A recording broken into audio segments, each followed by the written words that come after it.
Hello there folks, and a very warm welcome as usual back to What's for Tea and my wee recipe for this week, and I do hope that I find you very well indeed, and thanks for coming over just for checking out this wee recipe. And it's ever so easy. It's one of the easier ones because it's done in the slow cooker. It's creamy beef and pasta shells. So I am using a 3.5 litre crock pot. To that I'm going to add one large onion, which I've just finely diced, and I'm just going to add this into the bottom. I'm also going to add some garlic as well. You can use fresh garlic if you prefer. The only bit of cooking you're going to need to do is fry off your beef.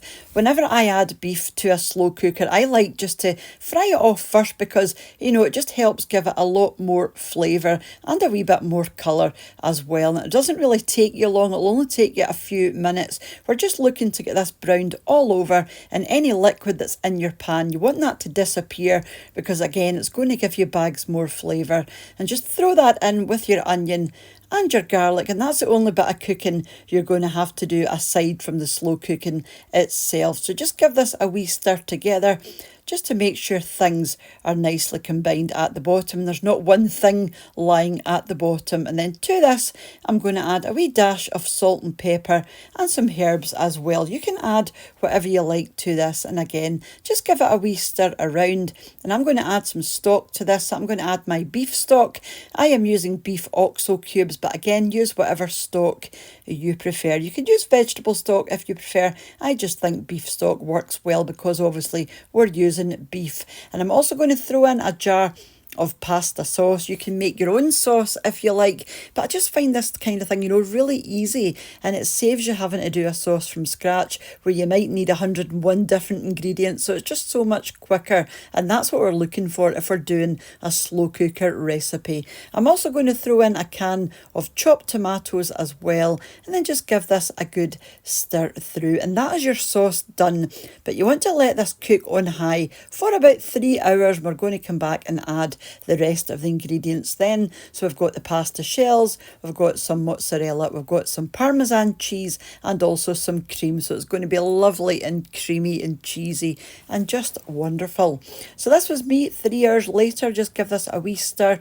To this, I'm going to add my double cream, or you might know this as heavy cream, and just give that a stir through as well. And this is where you add your pasta. So I'm adding my pasta shells, and don't worry if when you add the pasta you think there's too much liquid in there, because remember, this is going to be cooking for over an hour, so your pasta will absorb a lot of this liquid. And then to this, I'm going to add my cheese, so the Parmesan cheese, and just give that a good stir through. This will give it a nice sort of cheesy strong flavour.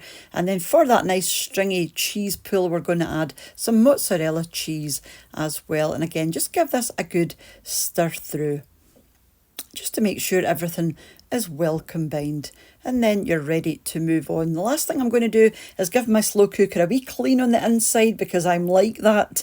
And I'm going to finish it off with another wee bit of cheese on the top, and then just a wee smattering of herbs just for a wee bit of colour. You want to put your lid back on, let this cook for about an hour, but this will depend on your own pasta.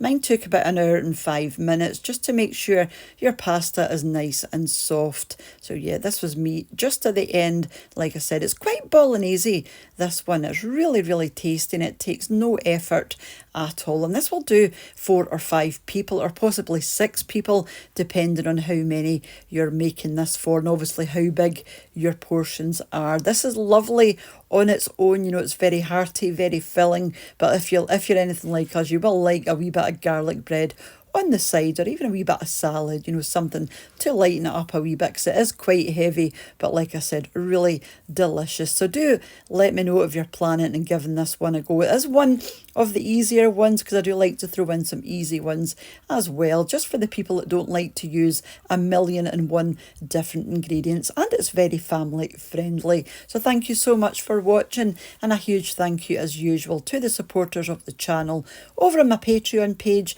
to the channel channel members here on YouTube as well, for you all for watching and leaving your lovely comments, for those that have bought me a coffee using the Buy Me a Coffee link, and for those that have shared the videos as well. It's all very much appreciated, and I will catch up with you during the week for another wee recipe or shopping and bagging, or back on Sunday for our meals of the week. But whenever you choose to join me again, have a wonderful rest of your day, and I'll see you off soon back here on What's for Tea. Take care. Bye now.